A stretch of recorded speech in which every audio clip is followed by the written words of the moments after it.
The next day started early with an interview given to Auroville Today, a monthly journal of the community, at Kodakrai Guest House, where His Holiness had spent the night. I found you have, I think, very good sense of community and determined people with such certain objective. With that, you see, your determination and your will in spite of the difficulties. So I think this is the spirit. And also I found this a very good relation with local people. So local people, so they participate fully. So this, I think this kind of work, or I think teamwork, I think should spread.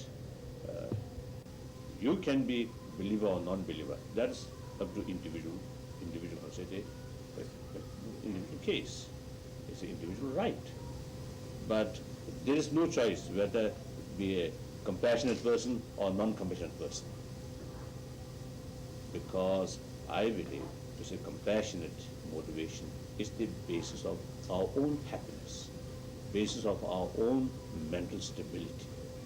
Hundreds of Aurovillians, local villagers, and Tibetans had gathered in a field situated in the future international zone of Auroville as the Dalai Lama arrived for the ceremony of the laying of the foundation stone of the Pavilion of Tibetan Culture.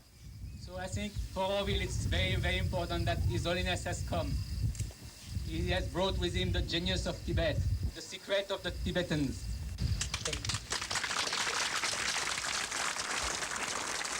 He was introduced by Claude Arpi, who a few months before had brought back a brick from Tibet for the occasion.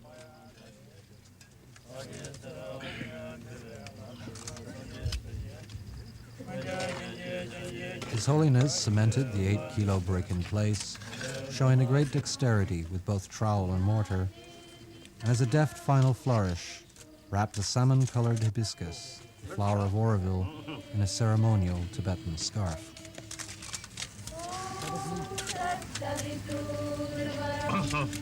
Good, nice.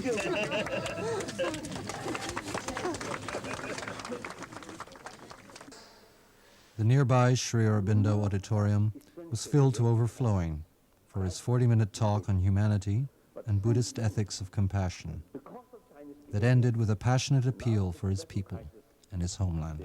It involved one aspect of Tibetan issue is environment. One aspect of Tibetan issue is racial discrimination. So one, of course, political invasion, and one, the cultural genocide and the human rights violation. So therefore, you see, the Tibetan issue is something really, you see, important.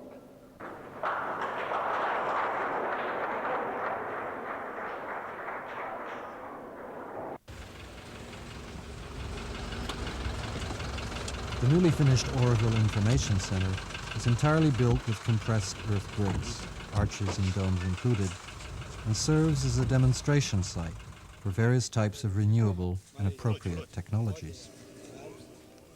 His Holiness showed a particular interest in the Auroville 55 windmill, designed and built in Auroville, and which has recently been installed in the southern settlement of Hunsur by a team of Aurovillians.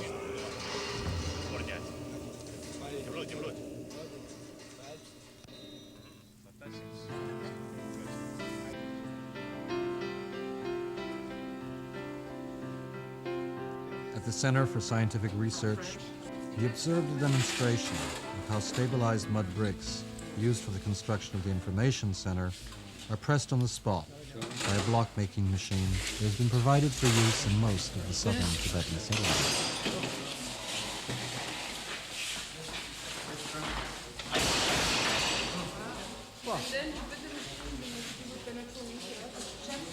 Let me. Yeah.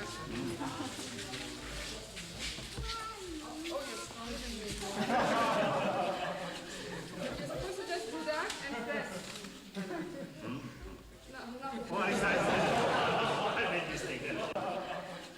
He was also given a short briefing on the center's research in solar energy, as well as its pioneering use of ferrocement for both biogas units and low-cost building materials.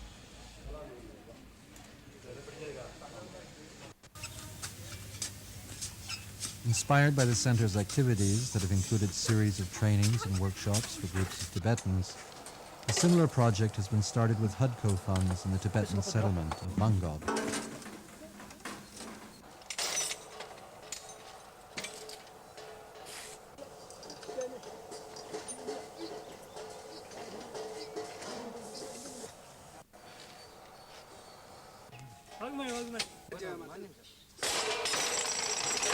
Excellent, very good. Excellent.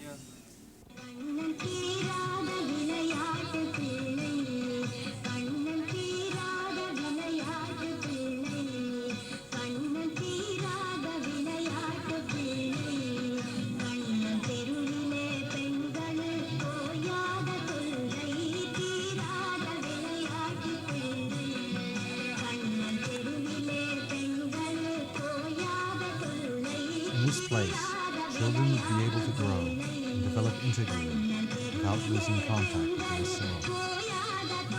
Inspired by the mother's views on education, Auroville has a dozen culturally mixed schools, ranging from the kindergarten to primary and secondary school level. Here, emphasis is placed not only on the mind, but on the development of the different aspects of a child's personality, both inner and outer.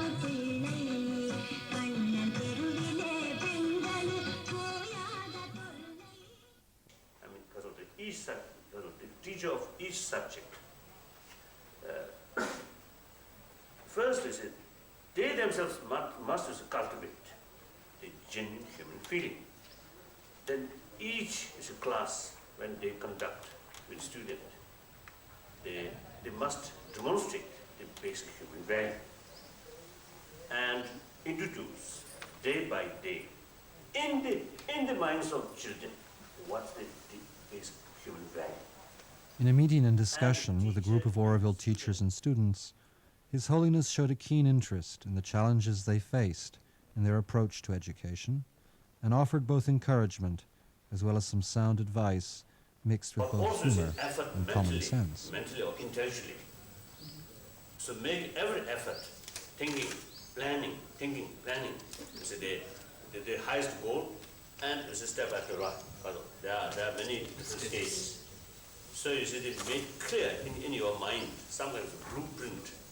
So in order to reach there, all these is the kind of effort, isn't it? Then actual physical effort, which is that. In spite all effort done, still difficult, then you can say, oh, that's impossible to achieve. Then we have to change. We have to find some other means and ways.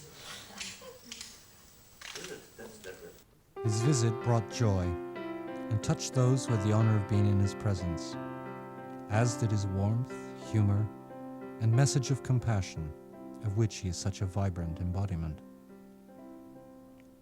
Throughout the 24 hours of his visit, His Holiness showed a great interest in the many facets of the Auroville experiment and gave his encouragement and support for this ongoing attempt at an actual embodiment of human unity. So we have some legitimate right to participate with you. Ultimately, His Holiness the Dalai Lama's vision of a future zone of peace and a spiritual sanctuary for mankind perhaps parallels in more ways than one the mother's dream of a place that belongs to nobody in particular, but to humanity as a whole. Today's dreams are tomorrow's realities, and the support and participation of all those of goodwill may well hasten the day that sees these dreams prevail.